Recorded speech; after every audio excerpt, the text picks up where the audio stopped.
Hi, good morning, everybody. Dear students, today I'm here to explain grade 5th standard social studies. The chapter name is Vasco da Gama to Bahadhur Shah Zafer. Very interesting chapter from history.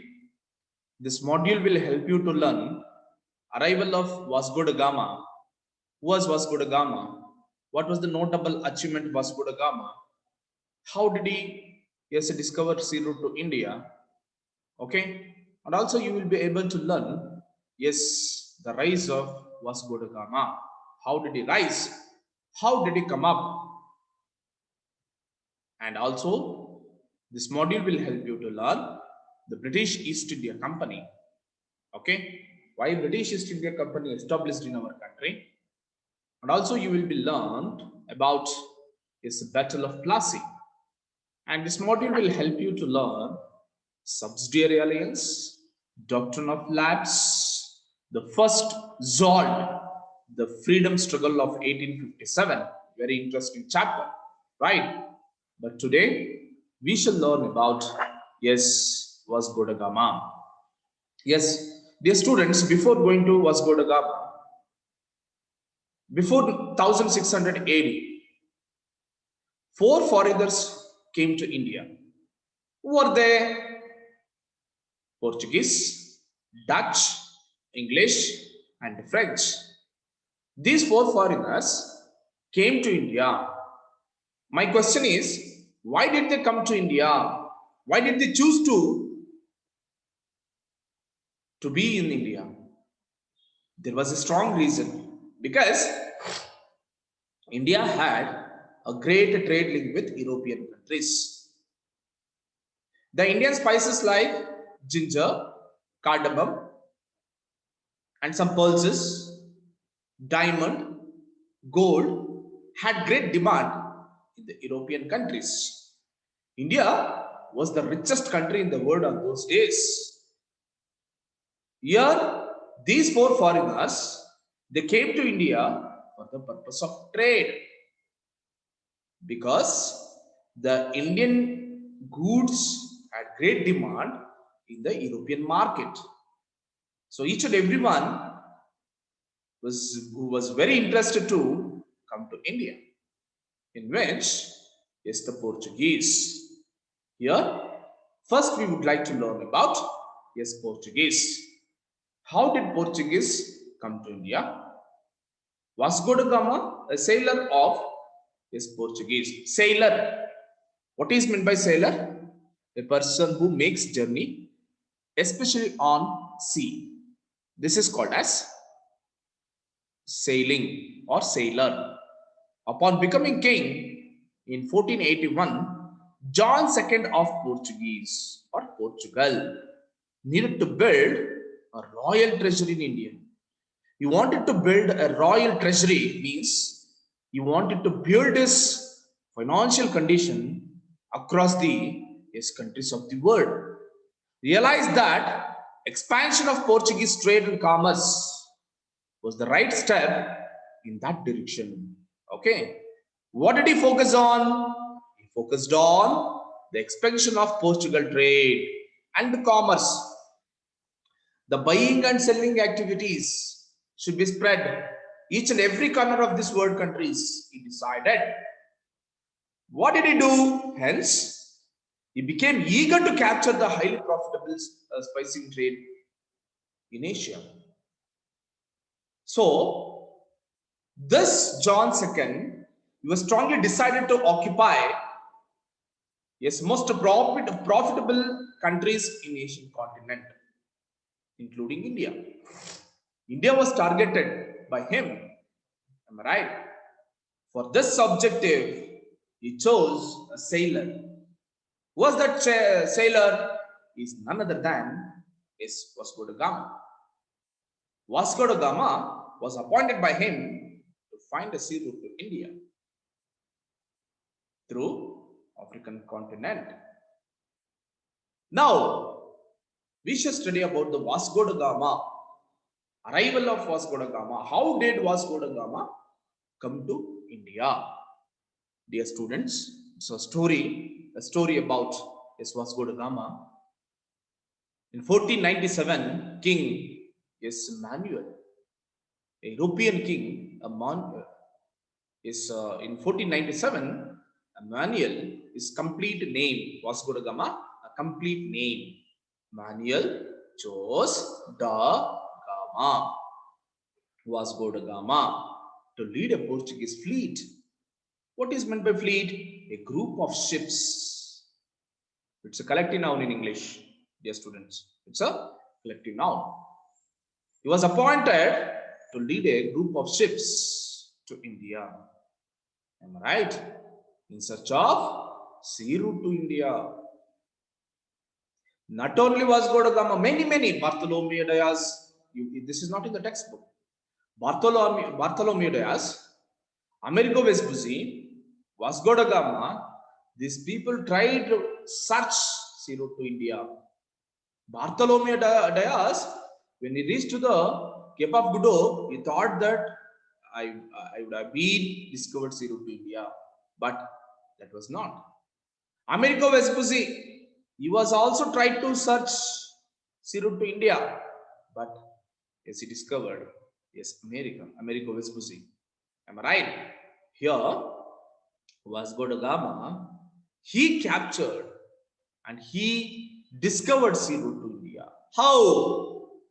As you all know that he was appointed to discover sea route to India from Western Europe to the east, around in the Cape of Good Hope at Africa's southern tip. Which is the southern tip of Africa? Cape of Good Hope. Underline that, my dear student. Vasco da Gama crossed the Indian Ocean. His intention was to discover sea route to India and reached Calicut in Kerala. When did he reach India? There are 1498.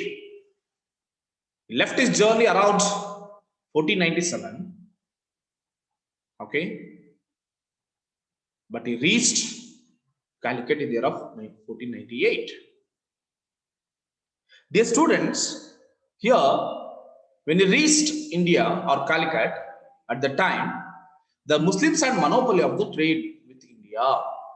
All the Muslims had controlled over India about trade and also other European, eastern parts of the nations. Due to this conflict with the Muslim trades and the local Hindu population, Vasco da Gama returned to Portugal. He found that when he reached to Calicut, he found that there was a huge clash between the Hindus and Muslims because Muslims had got monopoly over the trade of India, and especially the eastern part of this country, eastern countries of the world. Next time, when he returned back to Portugal, a much larger fleet. He chose a very big fleet, a group of ships commanded by Pedro Alvarez. Look at the image of, just I'm making a movement of cursor here. Is Pedro Alvarez Cabral left Portugal to capitalize on da Gama, Vasco da Gama discoveries, and he secured a trading post for Portugal. Dear students, he played a very important role. Pedro Alvarez Cabral was given a huge support to Vasco da Gama. After burning 10 Muslims cargo, 10 Muslims were burned. Means the Muslims cargo which means here boat, a type of boat. Yes, and killing near 600 sailors. He killed 600 sailors and 10 Muslim cargoes because on those days the Muslims had controlled over the trade.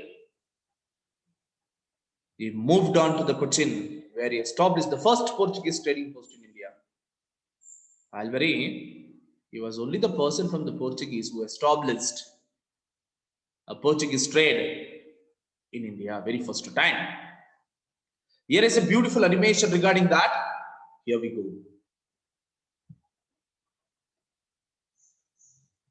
Arrival of Vasco da Gama. In 1497, King Manuel chose da Gama to lead a Portuguese fleet to India in search of a sea route from Western Europe to the east. Rounding the Cape of Good Hope at Africa's southern tip, da Gama crossed the Indian Ocean and reached the coast of India at Calicut in May 1498. At that time, the Muslims had a monopoly of trade with India and other Eastern nations. Due to conflicts with the Muslim traders and the local Hindu population, the Gama returned to Portugal. Next time, a much larger fleet commanded by Pedro Alvarez Cabral left Portugal to capitalize on da Gama's discoveries and secure a trading post for Portugal. After burning 10 Muslim cargo ships and killing near 600 sailors, he moved on to Cochin, where he established the first Portuguese trading post in India. Rise of the Gama. In 1502, the Gama was made in charge of another Indian expedition. This time he used force to reach an agreement with Calicut ruler. For the next 20 years, the Gama continued to advise Portuguese ruler on Indian affairs. In 1524, he was appointed as Portuguese viceroy in India. In December 1524, he died in Cochin. Yes, dear students, you have watched a video about Vasco da Gama. Now let us see the rise of Vasco da Gama. How did he rise in India? You know, children, in 1502, Vasco da Gama was made in charge of another Indian expedition. He was appointed as another Indian expedition. He wanted to take care of the trade of Portuguese. This time, he used to force to reach an agreement with the Calicut ruler, Jahangir, actually, which is not in the textbook. Yes, there was an agreement made between these two people, the Indian native ruler Jahangir, Calicut ruler, and Vasco da Gama. What was that agreement? The Portuguese wanted to do trade for another 20 years. And Vasco da Gama continued to advise the Portuguese ruler or Indian affairs. In 1524, he was appointed as a Portuguese viceroy in India. But the same year, he was died in Cochin, Vasco da Gama. Am I right? Now, the British East India Company. Portuguese didn't maintain their rule for many years. Almost a century they ruled our country. The Portuguese, Francisco Almeida Albuquerque. This is not in the textbook. Francisco Almeida Albuquerque. These were the successful rulers of Portuguese. They took up the administration of Portuguese for 100 years. The British East India Company. After Portuguese, Dutch. The Dutch also didn't stay here for a long time. The British, they ruled our country about 200 years. They tortured Indians like anything. How did British come to India? The British came to India like Portuguese for a trade in India. But what did they do? Yes, landing of Vasco da Gama opened a new phase in India's commercial history. But who wrote a preface for trade of India? Yes, Vasco da Gama. Other European countries like France, Holland, and England became eager to establish their trading center in India.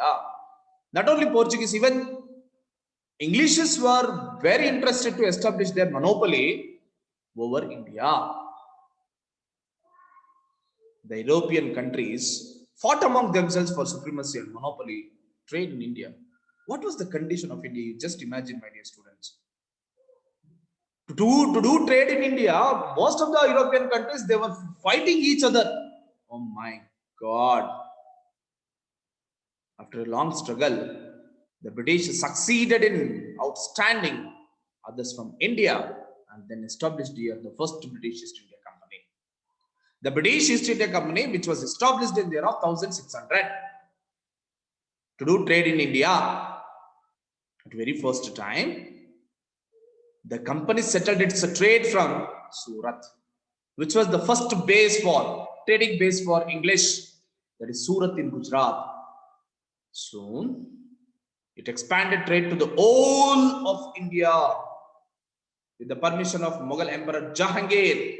As I already told you, the first native ruler who gave trade permission to British was none other than Jahangir, a Mughal ruler, in order to consolidate its position.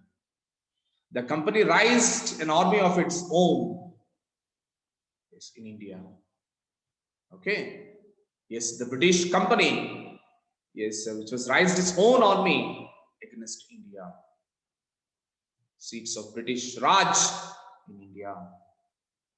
The seats of British Raj in India were sown by Robert Clive, who was a very, very ambitious king, Governor General of British, which were well taken care of by Lord Wellesley and Dalhousie. These were the three brilliant and really, I'm just my blood is boiling.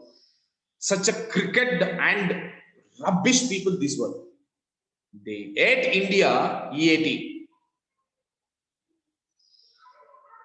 inch by inch.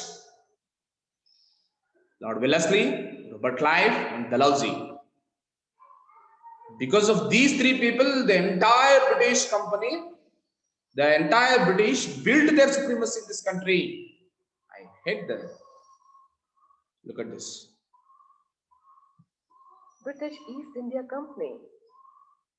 Landing of the Gama opened a new phase in India's commercial history. Other European countries like France, Holland, and England became eager to establish trade centers in India. The European countries fought among themselves for supremacy and monopoly of trade in India. After a long struggle, the British succeeded in ousting others from India and then established here the British East India Company. The company started its trade from Surat. Soon, it expanded its trade to the whole of India with the permission of Mughal Emperor Jahangir. In order to consolidate its position, the company raised an army of its own in India. Seeds of British Raj in India. The seeds of British Raj in India were sown by Robert Clive, which were well taken care of by Wellesley and Dalhousie. Yes, you have seen now. This is the way. It's a laborious story, my dear students. I can't convey in a 20 minutes or 10 minutes. It takes more than 2 hours to teach you about the British. Now we shall move on to the Battle of Plassey. Already the British established their supremacy in the most part of this country, and the two battles were helped a lot the British to establish their supremacy in India. Which were the two battles which were helped the British to establish their supremacy in India? First one is here, the Battle of Plassey. The victory of British in the Battle of Plassey, they wrote a great preface of trade in India and also their supremacy in India. The first victory of the British, the Battle of Plassey. Battle was held at Plassey, hence it is called as Battle of Plassey in 1757. The company wanted to have a complete hold over Bengal in order to control South Asia. Why did they target Bengal? In those days, the Bengal was called as a rich Bengal. Their focus was turning towards Bengal. Bengal was having a huge wealth. Realized that the best way to secure companies' overall interest in India, they wanted to occupy Bengal. At that time, who was ruling entire Bengal? There was a Nawaba by name, yes, Sirajud-Dowla. Sirajud-Dowla was ruling entire Bengal, a rich Bengal. There the British kept their eye. to capture the Nawab of Bengal with the puppet Nawab Mir Zafer. Puppet. Mir Zafer was working in the favor of the British. He was a puppet, Kaigombe, in the hands of the British. Then what is the relationship between Mir Jafar and Sirajud-Dawla? Mir Jafar was the commander of Sirajud-Dawla in Bengal. Actually, Sirajud-Dawla wanted to help. Yes, Mir Jafar wanted to help Sirajud-Dawla. Instead, he helped the British. Why? The British offered Mir Jafar, if you would help me, if you would help us, we would make you a Nawab of Bengal. Hence, Mir Jafar cheated his own leader, Sirajud-Dawla. Am I right, children? Yes.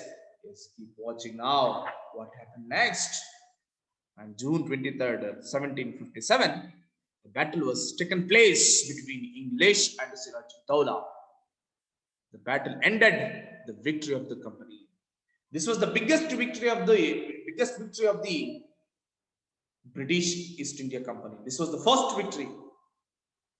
The beginning itself, okay, yes, they did a lot. Well, beginning for the British. The battle ended in the victory of the company. And as promised by the British made Mir Jafar as a Nawab of Bengal. The Mir Jafar played the role of a traitor, which means Deshdroha. He cheated his own leader, Sirajud-Dawla. In the defeat of Sirajud-Dawla, the British victory under Robert Clive laid the great foundation for the British Raj in India. This was the Royal Raj in India. Right? Here is a beautiful animation. Let us see and come back.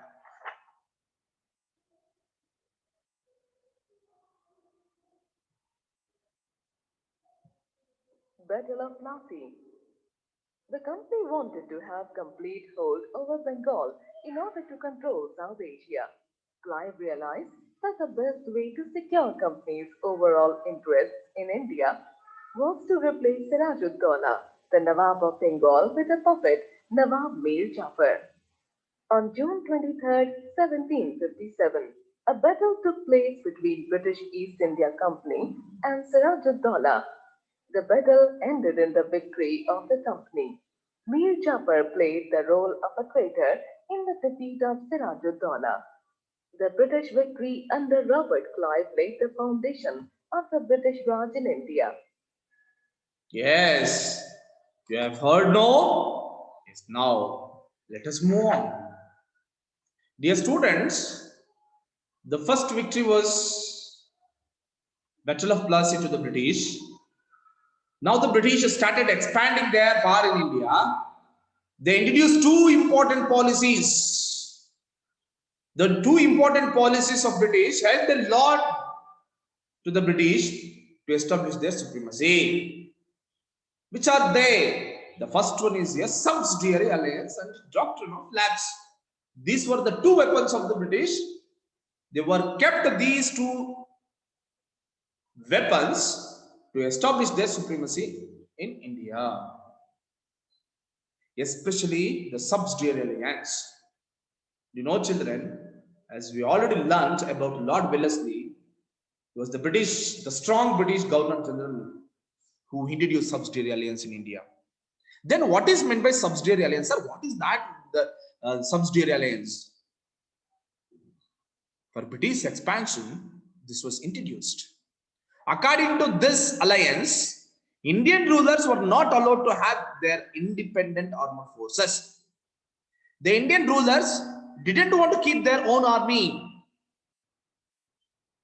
They were to be protected by the company. Though they had an army, their army wanted to protect by the British East India Company. What a rubbish policy. Am I right? I have my own house, I have my own car, but the maintenance will be done by the neighboring. To do that maintenance, I want to pay something to that neighboring person. That is called a subsidiary alliance. The Indian native ruler didn't want to have an independent army. Though they had an independent army, he wanted to pay something to the British. The protection was taken care by the British. The Indian army protection was taken care by the British. Correct? They had to pay for the maintenance of the subsidiary forces of the company. What a rubbish policy! This is all oppressive attitude of the British. Encroachment. If the Indian rulers failed to make the payment, part of their territory was taken away by the company as a penalty. If I failed to give something or some maintenance charges to my neighboring house, if I failed, okay, the neighboring house means the British, okay, who had all the powers to taken away this property. This is called a subsidiary alliance. Am I right? For example, the ruler of Awadh was forced to give half of his territory to the British East India Company thereof 1801. What rubbish! You just imagine, my dear students. Am I right? Let's get it with animation. Subsidiary alliance. The subsidiary alliance plan was introduced by Lord Wellesley for British expansion in India. According to this alliance, Indian rulers were not allowed to have their independent armed force. They were to be protected by the company. For it, they had to pay for the maintenance of the subsidiary forces of the company. If the Indian rulers failed to make the payment, part of their territory was taken away by the company as a penalty. For example, the ruler of Awadh was forced to give half of his territory to the company in 1801. Yes, dear students, hope you have understood the subsidiary alliance, Vasco da Gama, the British East India Company, and is the Battle of Plassey. I will definitely tell you what were the reasons for the Battle of Plassey. I didn't tell you that. I will definitely tell you in the next class. This is just the first part. The story begins, okay, in the next part. The real story begins in the next part. Keep watching and keep waiting. I see you all in the next class. This is part 1. I shall come up with the second part 2. Right? Yes. Take care. Bye-bye.